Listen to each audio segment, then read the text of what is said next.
Types of oxygen flame. पहला है neutral flame. क्या है? न्यूट्रल फ्लेम आप देख सकते हैं। न्यूट्रल का मतलब होता है कि जो ऑक्सीजन और एसिटिलीन का जो रेशियो होता है गैस निकलने का, वो एक संबंध एक होता है।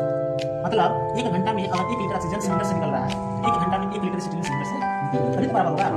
ये बराबर है, सिलेंडर से निकल रहा है बराबर, लेकिन ये इसमें प्लस 1.5 लीटर वातावरण से मिल रहा है। कहाँ से मिल रहा है?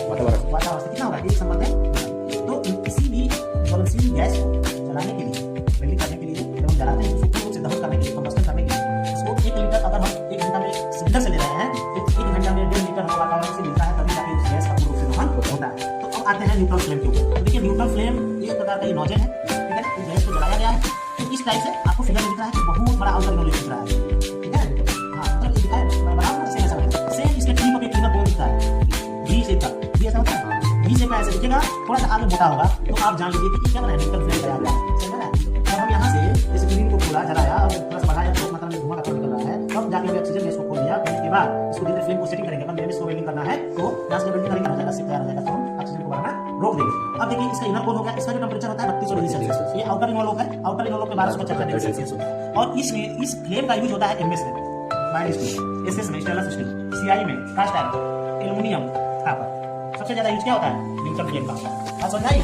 उसके बाद आते हैं ऑक्सीडाइजिंग। सबसे ज्यादा टेम्परेचर देने वाला ये ऑक्सीडाइजिंग, क्योंकि इसमें ऑक्सीजन की मात्रा ज्यादा होता है। आप लोग देखे हैं कि जब चाय बनाने वाला होता है, वो पंखा से हवा देता है तो ज्यादा जल्दी नहीं जलता है, टेम्परेचर नहीं होता है। जब वही इलेक्ट्रिक वाला फैन लगा देता है तो तेजी से उसका ऑक्सीजन की मात्रा जाती है, तो बहुत जल्दी से ज्यादा। फ्लेम का प्रयोग केवल कॉपर वेल्डिंग में होता है, ब्रास की वेल्डिंग में होता है।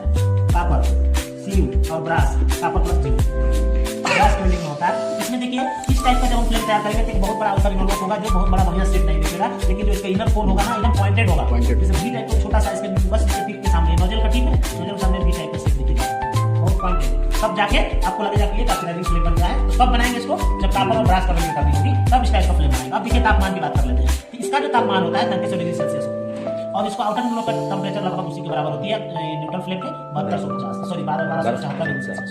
इसका प्रयोग कॉपर और ब्रास में होता है। अब तीसरा जो फ्लेम हम देखने जा रहे हैं कार्बोराइजिंग फ्लेम, इसका लैंडिंग मतलब जाता है कार्बोराइजिंग फ्लेम का। तो कार्बोराइजिंग फ्लेम जैसे ही कि आपने फ्लेम तैयार किया, एसिटिलीन को जलाया, ठीक है, तो इसमें जानते हैं क्या होता है? कार्बन मतलब एसिटिलीन की मात्रा ज्यादा रहती है, समझ में आ रहा है?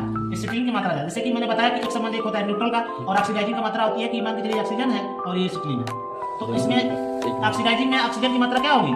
ज्यादा होगी एसिटिलीन का अपेक्षा। मान के चलिए कि 1 लीटर एसिटिलीन निकल रही है घंटे में, तो 1.25 लीटर ऑक्सीजन निकलेगा, इसलिए इसमें टेम्परेचर ज्यादा होता है। और कार्बोराइजिंग में क्या होता है?